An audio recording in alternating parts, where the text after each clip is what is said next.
Sa iPad mo? Sabi ko, wag ko yung wala sa likod dyan. Or, dyan, pag sa likod. Upon to. Ma'am, can finish? Finish po, ma'am. Bigyan ng papa. Start anyway. Yun ang na-install ko sa... Yun na yung Electric. Nandun ang mga PPT. Let's go. What if tuloy ko mag-restart? Pwede sa laptop.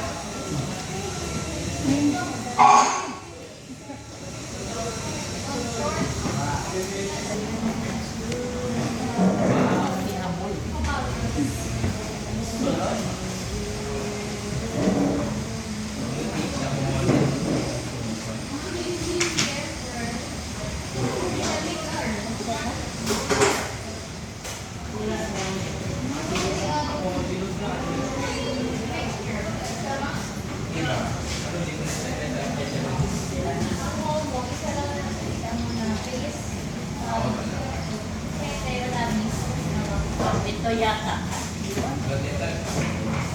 Ilan ko open with the PS? Sira din yan.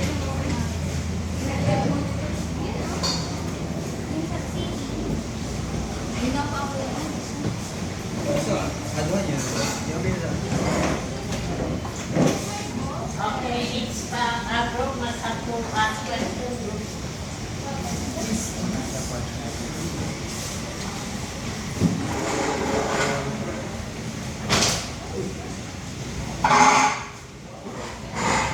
Bigyan daw ng isang issue.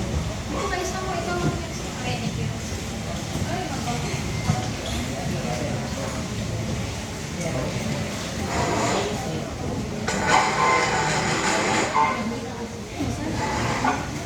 Wala.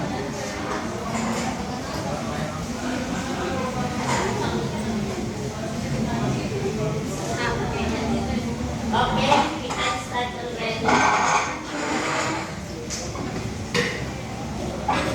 Wala man. Ken? Wala. Yan.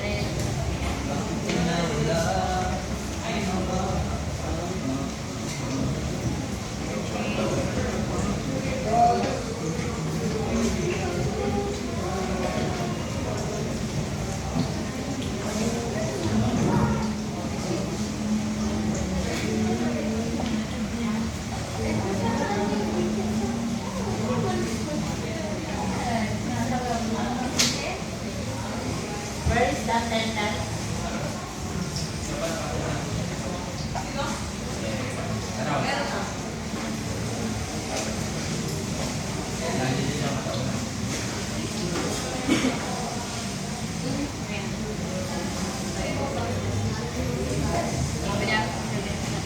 Good afternoon, everyone. And we are the group 1. We are the chemistry. Now, I will be tackling about solutions. Problema tayo. Okay.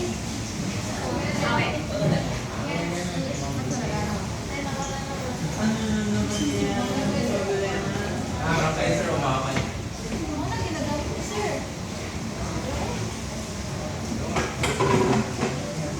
So, ganun ko lang. Everything mo na. I'm not sure. Muna, ginagamit ni sir, no?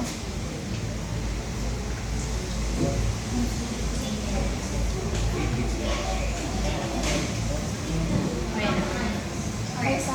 So now let's start about tackling solutions.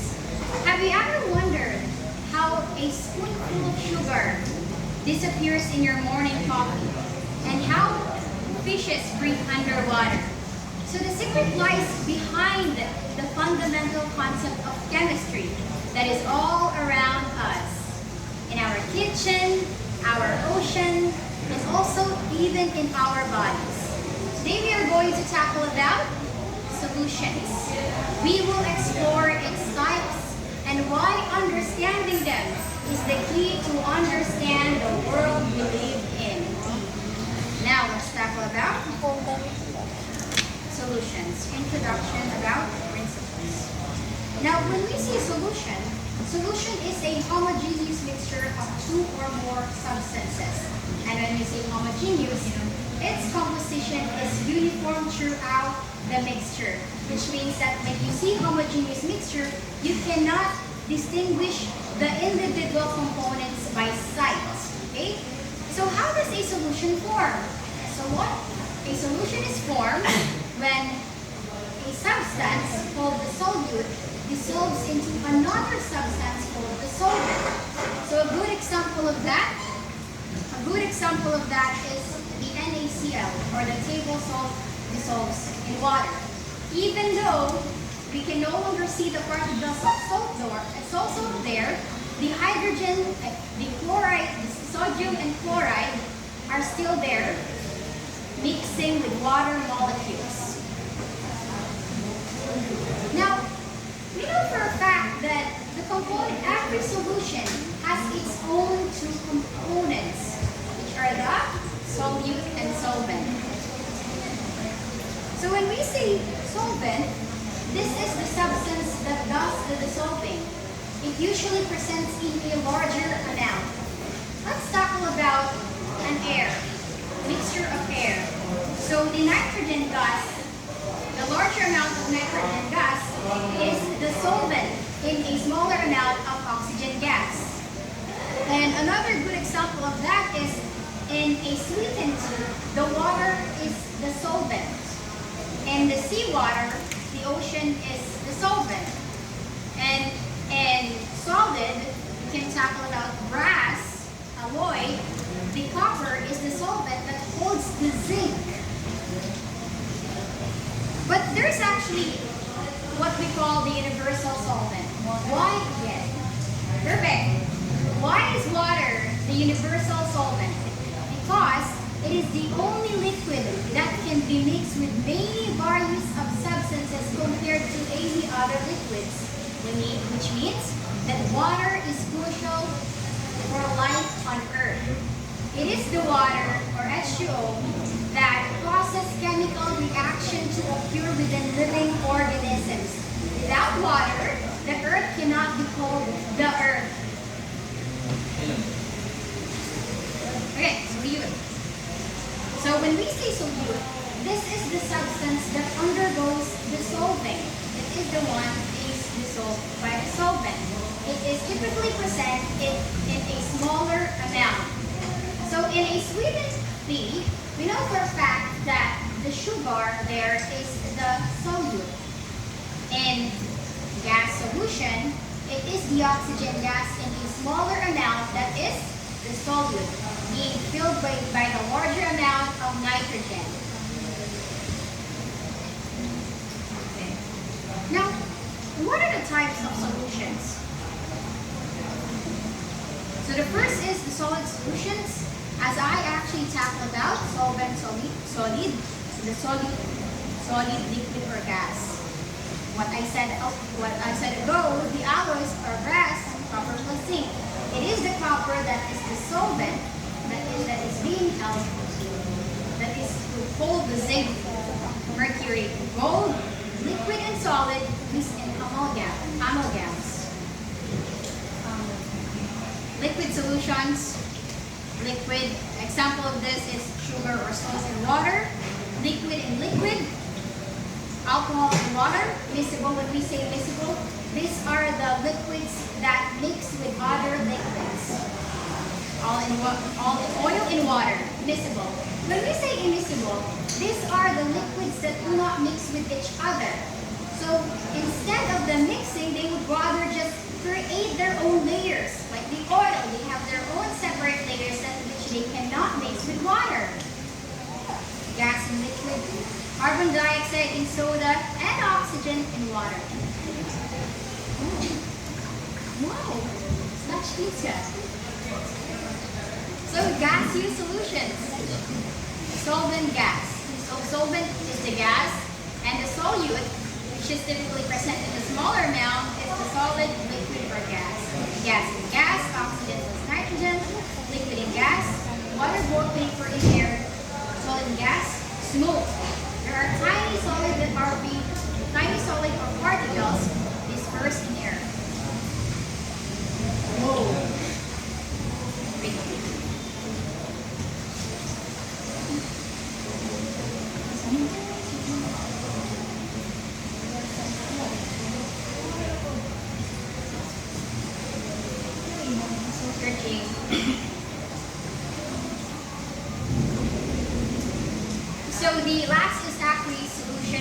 water is the solvent. Solvent. Water is the universal solvent because it is the only liquid that can only be mixed with many various substances.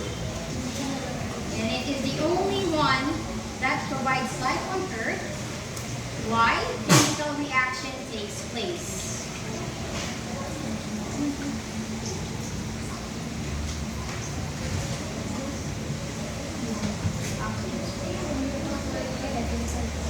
Okay. Now, there are types of solutions based on concentrations.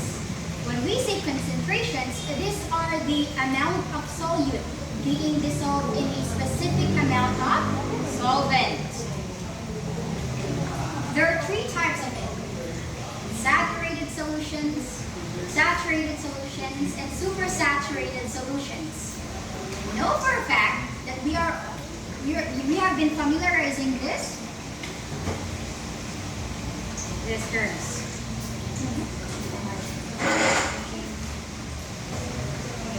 So when we say unsaturated solution, these are the solution that has less solute than the maximum amount of solute given in a specific temperature. So a good example of that is there is a glass with sugar in it. A little bit of sugar, but those sugar cannot be seen already, which means they are already been dissolved. You can actually click on. So let me repeat this. When we say unsaturated solution, a solution that contains less solute than the maximum amount of that can be dissolved at a given temperature. So which means more solute can still be dissolved.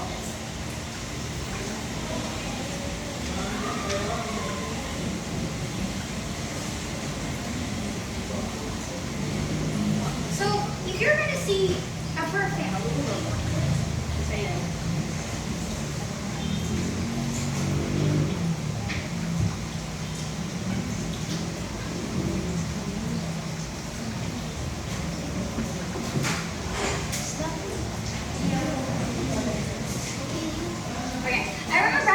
when I was childhood, I put some sugar and a glass of water, a little bit of sugar.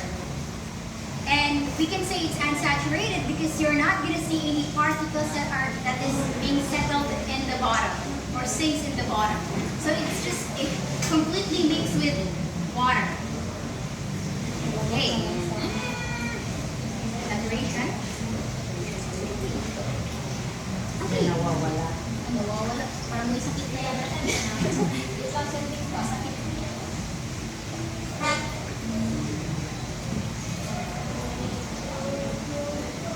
After I tackle about unsaturated solution, let's tackle about saturated solution.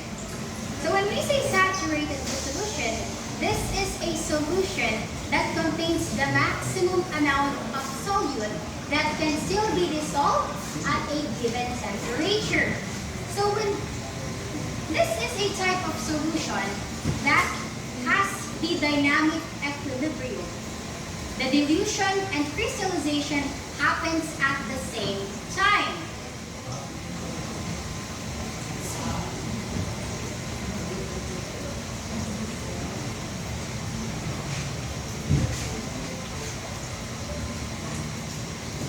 So the dissolution and crystallization happens at the same time, which means if you're going to put in a glass, that glass has so much sugar in it, but it is already being dissolved. But if you're going to put some sugar in it, the sugar, instead of dissolving, it will just sink to the bottom.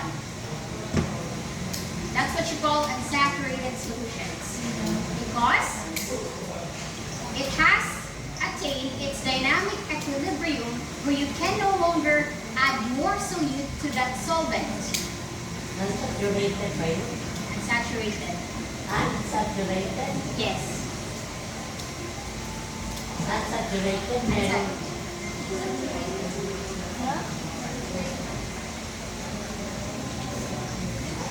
How do you differentiate unsaturated with saturated? Saturated, an example of saturated solution is a glass of water with a little bit of sugar. And when you put those sugar, they will just mix there. Which means that it has less solute than the maximum amount of That is unsaturated. saturated or unsaturated? Saturated is the one that contains less solute than the maximum amount of unsaturated.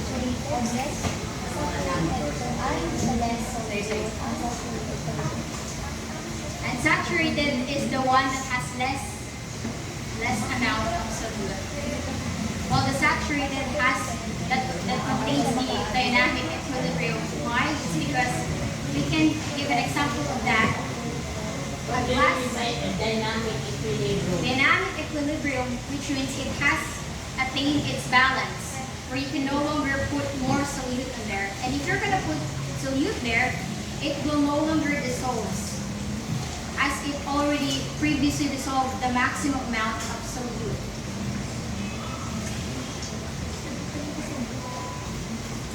And then, after what we understand in saturated and unsaturated, let's tackle about supersaturated solution. So supersaturated solution, this is an unstable solution that has more. Baka mahulog yan, ano mo. Okay. So when we say supersaturated solution, so when we say supersaturated solution,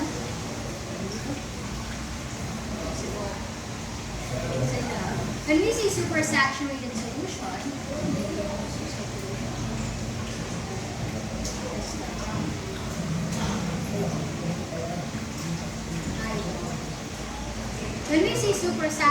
solution, this refers to an unstable solution, which means that it has more solute than the saturated solution. When you think that saturated solution has a lot of solute, this time it is more, much more than that. Ano yung sinabi mo, unsaturated? And saturated is a solution that contains less solute than the maximum amount of solute given. Then saturated solution is a solution that contains the maximum amount of solute. That can be dissolved in a given solvent. Opo. Then Then it attains dynamic equilibrium where it can no longer dissolve because dilution and crystallization happens at the same time. supersaturated. Supersaturated solution are those unstable solutions that contains more solute than the saturated solutions. Which means that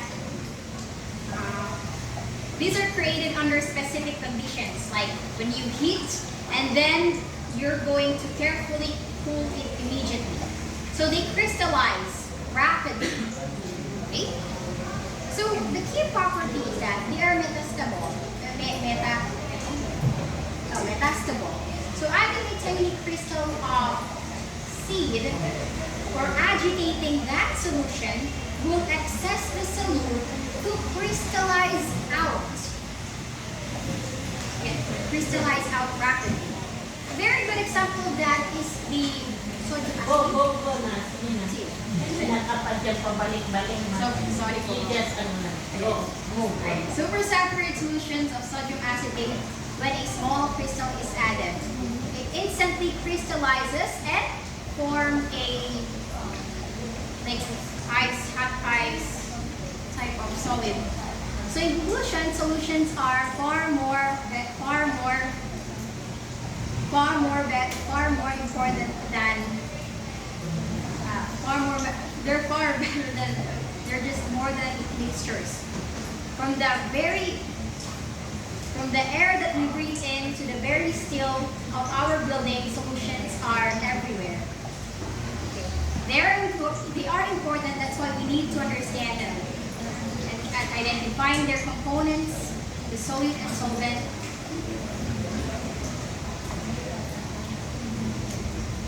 And now we are going to talk about solubility.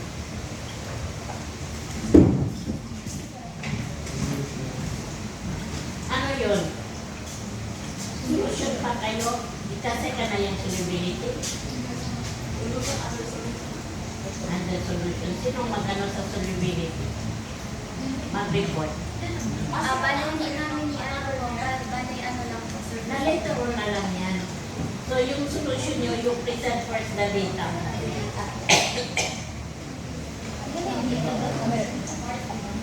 Ay, Kasi iba na yung activity ang solubility, di ba?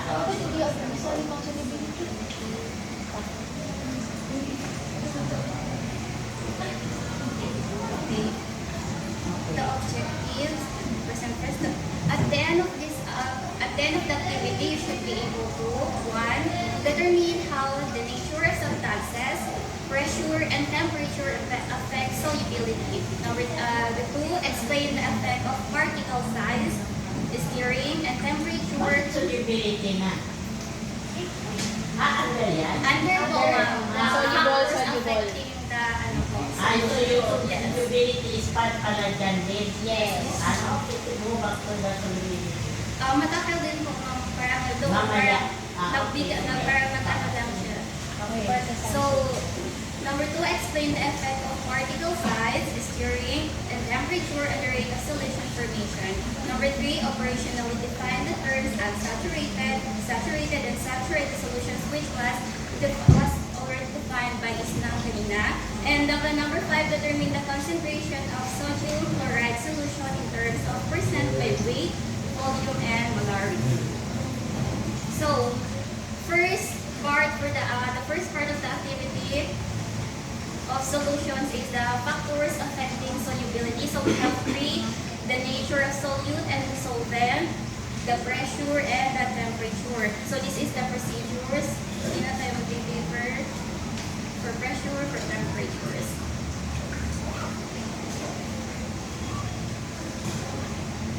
Number three, qualitative ways of expressing the concentration solution, which is it can be expressed as unsaturated, saturated, and supersaturated Ano solution. yung procedure mo? Previously. Sa ano? Yan ba ang first? Yes po. Particle size surface. Ang first po sa sa nature, sa factors affecting solubility, which is Okay. the nature. Nature of solvent and solvent. What is your solute there used? So the question is the sodium chloride, the sucrose, the naphthalene, and ethyl alcohol. Ethyl alcohol are your That's solute. solute. What is your solvent there? What are your solvent used? Water. Water and Kerosene. Water and kerosene as the solvent. And the next, the pressure. ano po na? We will focus number one. Okay, where are your results? There. Yes, after this. Based on that, saan ang results niyo on that? After this po, like Yung yung pagkita mo, kasi para we will see every procedure, you have to show the results. Okay. Okay. Yan. then the second. No. Hala. Zoom ka lang. Zoom. Mag-zoom. Balik ka mo muna yung first. Okay. So this is the result for factors affecting solubility for the nature of solute and solvent. So we What have do you mean by solubility? solubility is the maximum is the ability of the solute to dissolve in a solvent. In a solvent. Affected by the temperature and the So, pressure. when you talk of solubility, what are the terms that you usually use? You said, oh, Soluble, insoluble, miscible. and Immiscible. okay. So what do you understand by soluble? Soluble po, the substance, which is the solute, is completely mixed or completely dissolved in the solvent. Whilst insoluble, it does not completely dissolve. The substance or the solute does not completely dissolve inside the solvent. While the miscible is complete. The two substances, which is the solute and the solute and the solvent, they completely mixed together that you cannot differentiate or that you cannot identify which is which. And immiscible, you can still identify even though they are mixed because they are not completely mixed. Okay. What's your name? Albina po. So next time you introduce yourself, ha? Okay. I'm sorry, I'm sorry po. Next. Okay, next. So, the next is, Hindi, iyan mo muna yung so the solubility results. solubility results for the solute, which is, so first define nature of solute and solvent. When we say nature, this is nature of solvent and solute is like dissolves with like dissolves Iyan like. mo muna ang results. Then you explain. Okay po. Okay. So Sige. Sodium the chloride is sodium your chloride is soluble with water, With but water, it but is insoluble. insoluble with kerosene. Okay. And the sucrose is it was actually soluble so ma'am. It was an error in the making, and it was already too late when we realized that. Okay, so So soluble. it was actually soluble, and it was soluble in water, but it is soluble in kerosene. So, can you explain to that? So why sodium chloride is soluble with water? It's because they are alike. Sodium chloride is polar, is a polar molecule, and Polar ba ang sodium chloride? What is polar compound? polar compound po, mama. On both ends po, they have this tiny charge, which is the opposite is positive and the opposite side is negative. Is that polar? Based on Is my your sodium chloride polar? How about your sucrose? How can you distinguish? So how do you identify the type of compound is sodium chloride? Sodium chloride po, because sodium is positively charged, while chloride is negatively charged. Then that's making Polar it sila. polar. Are you sure? Yes. Ano bang polar? What are the types of compound? Ionic compound at saka covalent compound. Oh. Ano ba ang ionic compound? What's the difference between ionic compound and polar compound?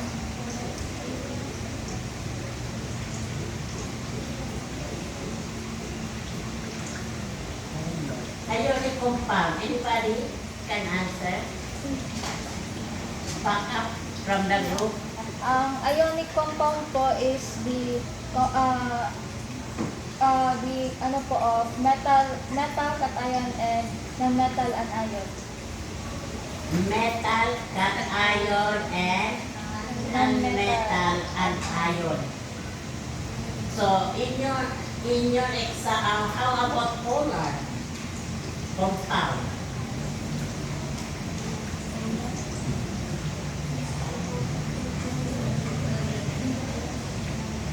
Sabi niyo, yung ionic as an ion, positive charge, an ion that is the non-metal na negative charge, an ion. So, How about polar? Kanina sabi mo daw, ano, positive din pati negative.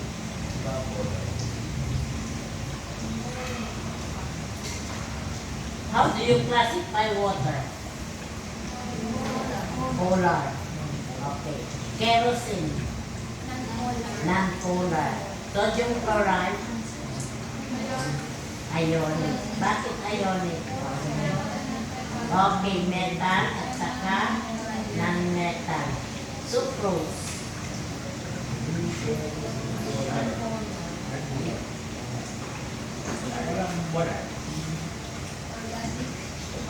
Organic compound. Bakit organic compound?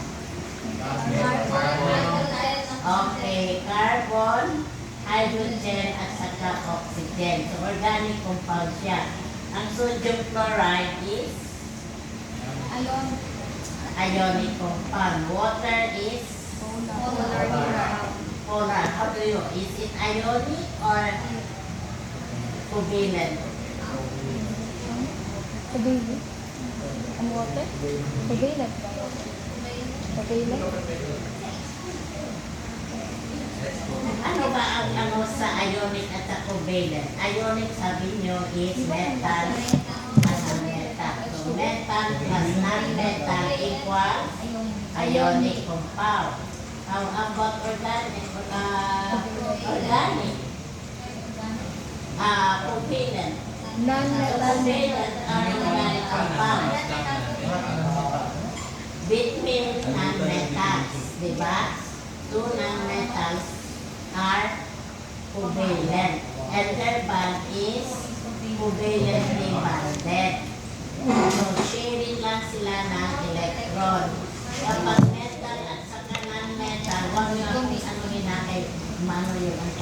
Between metal and non-metal, transfer of electron. So, ang electron ng metal, mapunta doon sa non-metal. Ang non-metal ngayon, nag-gain ng electron, kaya negative siya.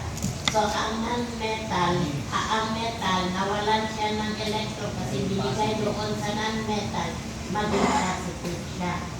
So, equals ionic. Ngayon, ang covalent, sharing lang sila. Kaya lang ang covalent, ilan? Ang covalent pwede polar at saka non-polar. So, sa organic, covalently bonded, sharing of electron, dalawang bond ang nag-exist. Polar at saka non-polar. Ano ang polar? Kasi both sila. So, both sila sharing of electrons lang. So, bakit sila mag-acquire ng positive at saka bakit sila mag-acquire ng negative na there is no transfer of electrons? Bakit nangyari ang polar?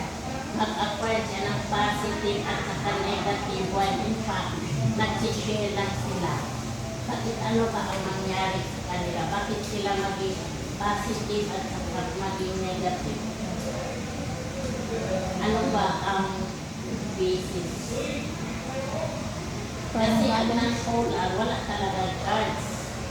Okay, molecule talaga siya. While non-polar, meron siyang charge.